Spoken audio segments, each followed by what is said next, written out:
Samfarir er hluti af, eða getur verið hluti af kynlífi, þarf ekkert að vera það.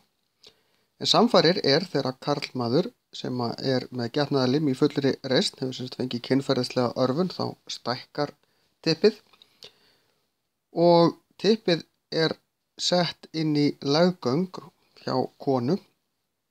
Það er nú hægt að gera þetta öðruvísi en þetta er svona hefðbundna leiðin og typpinu er skakað fram og tilbaka þangað til helst bæði fá fullnægingu. Samfarir þarf að undirbúa. Það þýðir ekkert að hefja samfarir ef að typpið er ekki í fullri reisn. Það þarf líka að gera leggöngin tilbúin. Þau þurfa að kalla það konur blotni.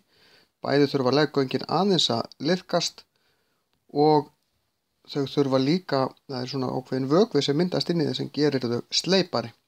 Annars getur það verið bara hreinlega vont fyrir báða.